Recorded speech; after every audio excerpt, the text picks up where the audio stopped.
Энэхүү зээлийн мэдээллийн сангийн хууль эрх зүйн өөрчлөлт нь санхүүгийн зах зээлийг тэлж хөгжингүй болох юм а. Өнөөдөр Монгол улсад үйлчилж байгаа систем дэндүү харгас гэж үзлээ. Ямар нэгэн байдлаар аж ахуйн нэгж иргэн зээлийн доголдол үүсгэхээр шууд 6 жилийн санхүүгийн ял өрүүлж байна. Жишээ нь иргэн гар утасныхаа зээлийг төлөөгүй 2-7 хоног болоод хоцроо төлсөн ч гэсэн 6 жилээр бүх банк санхүүгийн байгууллага үүд хаалга хаачдаг. Энэ тогтолцоог байхгүй болох юм а.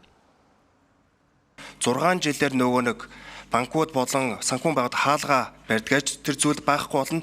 Цэвэр бодит гормоор явдаг динамик онооны систем рүү ороод үүгээрээ дамжуулаад бусад банк санхүүгийн байгууллагатай ч гэсэн шууд одоо үйлчлэг авахд нээлттэй болчихъя. Гол нь оноо наа. Тэгэхээр юутай холбоотой вэ гэхээр сайн зээлгэж байж болно. 6 жил сайн мэдээлэл хадгалж болно. Хэрвээ тодорхой хэмжээний одоо оноо нь буурчаад тэгээд эргээд зээлээ төлөөд явчвал нөгөө оноо нь автомат өсөөл явчихна. Дахиад 6 жилээр харж гасалт зүйл байхгүй.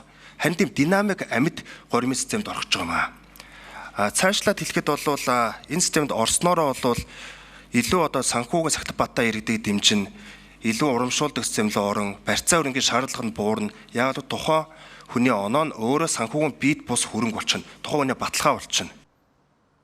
Эсвэргээрээ ард иргэд аж ахуйн нэгжүүддээ ээлтэй дэвшилтэт технологи суурилсан онооны системд оруулах гэж байна. Энэхүү онооны систем нэвтэрснээр хэд хэдэн эерэг зүйл гарна. Хамгийн чухал зүйл нь харж агсаалт гэж зүйл байхгүй болно. Мөн зээлийнхөө бурах нөхцөл үүсэх юм.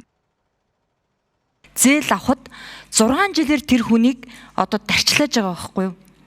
Одоо яг иргэд аж ахуйн нэгжүүд зээлээс зээлийн хооронд, татвараас татварын хооронд амьдарч байгаа нь бол үнэн. Тэгэхээр би энд одоо нэмэлт өөрчлөлтөөр онооны систем рүү шилжингүүд муу зээлийн жагсаалт гэж байхгүй болно гэж сая Бачуур гишүүн хэллээ шүү дээ. Тэгсэн хэрнээ яагаад 6 хүртэлх гэдэг чинь хэвээрээ байгаад байгаа. Энийг та нэг сайхан тайлбарлаад өгөөч. Онооны систем суурилсан 28 орнд судалгаа хийсэн. Тэгэхэд дунджаар зээлийн хүн 3.4-өөс 3.6% буурсан сайн үзүүлэлт байгаа юм. Америкийн нэгдсэн улс, Солонгос зэрэг орнууд онооны системд орсноор зээлийн хүн 2-4% буурсан үзүүлэлттэй байна. Ийхүү зээлийн мэдээллийн тухай хуульд нэмэлт өөрчлөлт оруулах тухай хуулийн төсөл болон хамт өргөн мэдүүлсэн тогтоолын төслүүдийн анхны хэлэлцүүлгийг хийж дэмжлээ.